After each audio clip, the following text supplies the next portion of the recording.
Hi, guys. Today I'm going to be reading chapter 14 for us, Boxed In and Boxed Out. Okay, my Fantasticos, as you know, today is Fantastico Friday, and we are going to end our day with a challenge. I'm going to break you into groups. Each group will be given a shoebox wrapped in elastic bands, which you will not remove, with a mystery object inside. Your job is to guess what that mystery object is. You can do anything to the box to figure it out except open it.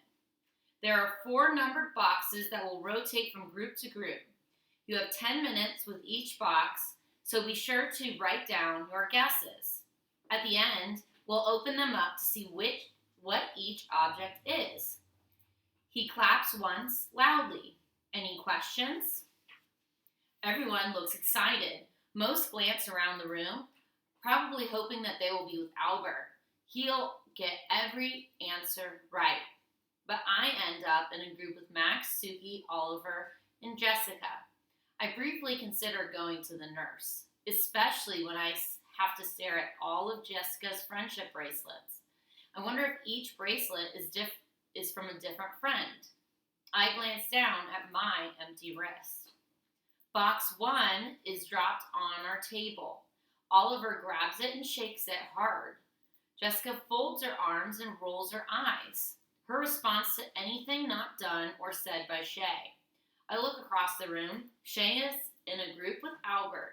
She's holding the box and talking. What a surprise. Yeah, Max says, taking the box from Oliver. My turn. I'm surprised when Suki speaks up first. Oliver, we all need a turn, so we must plan. 10 minutes and 5 of us. 2 minutes each. I think about the nurse again. I could lie on that comfortable bed and think. I've come up with some of the best sketchbook ideas pretending to be sick down there.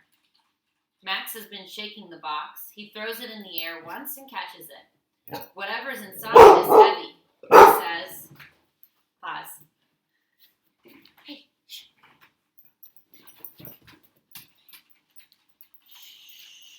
Luna.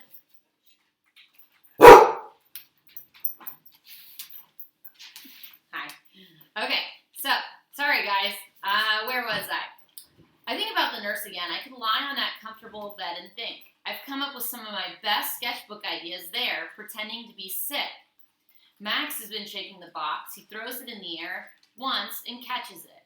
Whatever's inside is heavy, he says. Oliver says, well, maybe it's a kangaroo. Jessica looks up at him in disgust. Oliver shrinks. I was just kidding, he mumbles. This makes me mad. Max hands it to Jessica, who gives it a little shake and says, I think it's a wooden block, like maybe one of those alphabet blocks.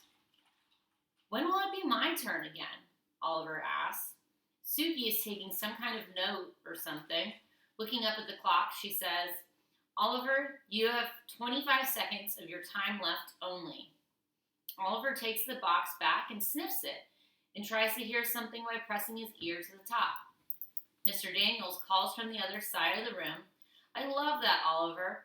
Creative investigation. While I wait my turn, I wonder why Oliver always smells like graham crackers. Finally, I get the box and put it up to my ear and tilt it. Whatever is inside rolls rather than slides. It must be round, and Max is right about it being heavy. I tilt it again with my palm on the side of the box. I think it's a baseball, I say, handing it to Jessica.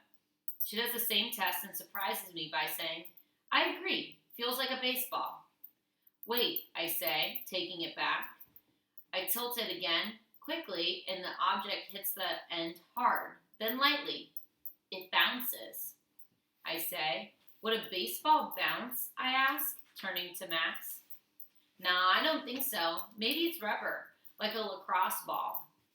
After Suki tests the box, she writes down our answer. Then we get our second box.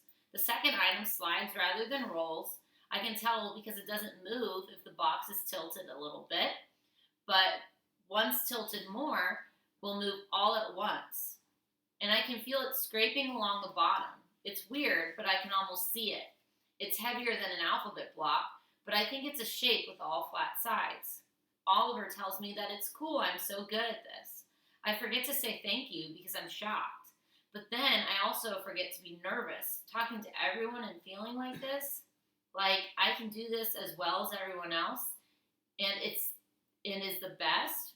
That's the best feeling ever. Suki hands the box to me. Your turn to go first. The third box is harder, but I guess it's in the shape of a magic marker, but much bigger and heavier, as it slides one way and rolls the other. I glance over at Albert, who's listening to Shay talk again. Keisha is doing the talking in her group, but she is making everyone laugh. I wish I knew what they were saying. When Mr. Daniels delivers the fourth box, he stays. While Max tries to figure out what's inside, Jessica constantly compliments him on everything short of breathing. Max tells us that he thinks it's something light because it doesn't hit the sides hard. When it's his turn, Oliver looks up at Mr. Daniels. So what do you think is in there, Oliver? I can see Oliver wants to be right. He tilts and shakes and decides that it's a quarter. Mr. Daniels nods and pats him on the back. That's an excellent guess, Oliver. Well done. Am I right? Oliver asks. You'll have to wait and see, Mr. Daniels shrugs. Well, can't you just tell me now? Sorry, bud. Oliver seems disappointed. Then he looks up at me. Holding out the box, he says, Here, Allie, you're the best at this. Jessica's face looks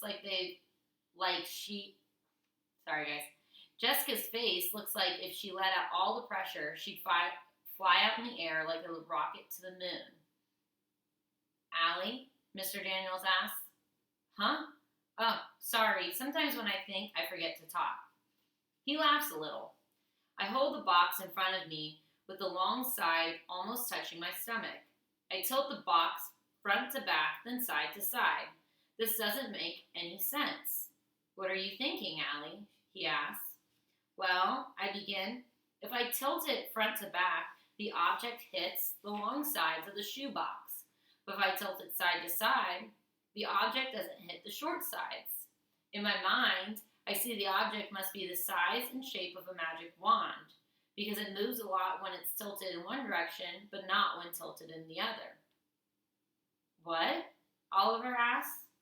It doesn't make sense, I say. I look down at the box and shake it side to side, hard. I can't get the object to hit the sides of the box. The more I shake it side to side, the more it hits the top and the bottom of the box. Confusing. I look up at Mr. Daniels and his half smile and his scrunched eyebrows. Wait a second, I smile. Would you trick us? What do you mean, trick you? I shake it again, tilt it some more. The object hits some sides, but not all sides. Did you tape it or tie it to something? His eyes widen quick and he smiles, and then he laughs. He laughs loud, bending over and resting his hands on his knees, and then he swings his head to the side to look over at me. By this time, the whole class is watching him. Wow, Allie Nickerson, that's amazing. I have done this over 100 times. I have done this with over 100 kids, and no one in all these times has ever been able to figure it out. He reaches over and takes the box. Taking the elastic bands off, he opens the box to show us all what's inside. It's 2 glue sticks tied together with string, and then the end of the strings are taped to the sides of the box, leaving the glue sticks hanging in the middle. He comes over and does something a teacher has never done once in my whole life. He high-fives me. And that's where our chapter ends. That sounds like a fun activity.